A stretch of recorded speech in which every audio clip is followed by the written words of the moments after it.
मकड़ी, चींटी और जाला। एक मकड़ी अपना जाला बनाने के लिए उपयुक्त स्थान की तलाश में थी।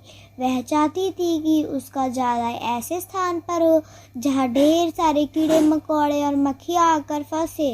इस तरह वह मज़े से खाते पीते और आराम करते अपनी जीवन बिताना चाहती थी। उसे एक घर के कमरे का कोना पसंद आ गया और वह वहाँ जाला बनाने की तैयारी करने लगी। उसने जाला बुनना शुरू ही किया था कि वहाँ से गुजर रही एक बिल्ली उसे देख जोर जोर से हंसने लगी। मकड़ी ने जब बिल्ली से उसके हंसने का कारण पूछा तो बिल्ली बोली, मैं तुम्हारी बेवकूफ़ी पर हंस रही हूँ।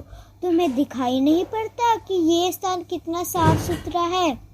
यहाँ ना कीड़े मकोड़े हैं, ना ही मक्खियाँ। तुम्हारे जाले में कौन फंसेगा?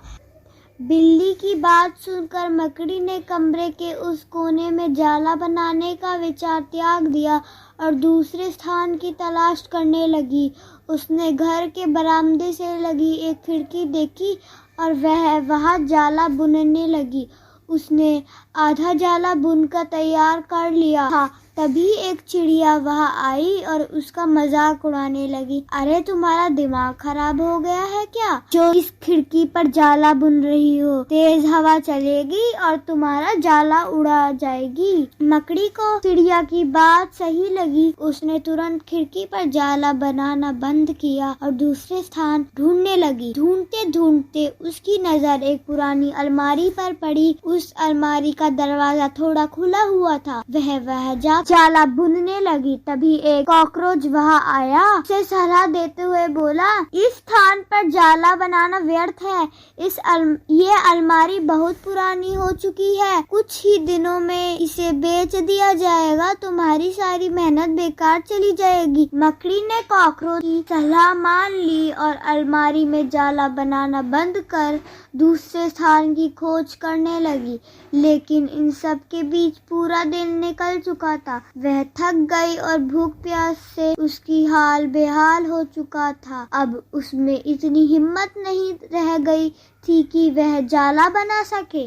थक हार कर वह एक स्थान पर बैठ गई। वहीं एक चींटी भी बैठी हुई थी।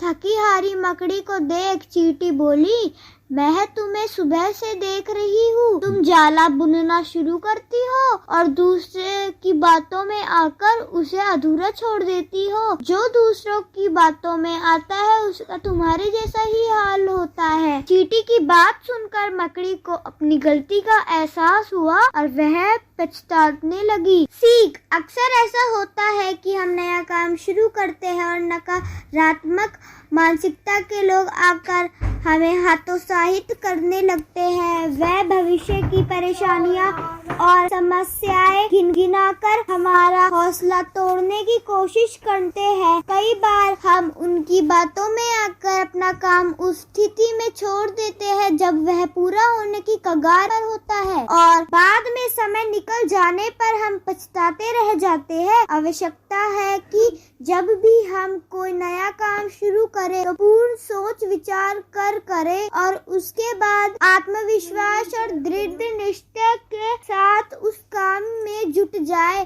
काम अवश्य पूरा होगा। आशा करती हूँ कि आपको ये कहानी पसंद आई होगी। अगर पसंद आए तो चैनल को लाइक करें, शेयर करें, सब्सक्राइब करें और अपनी राय कमेंट सेक्शन में जरूर लिखें। धन्यवाद।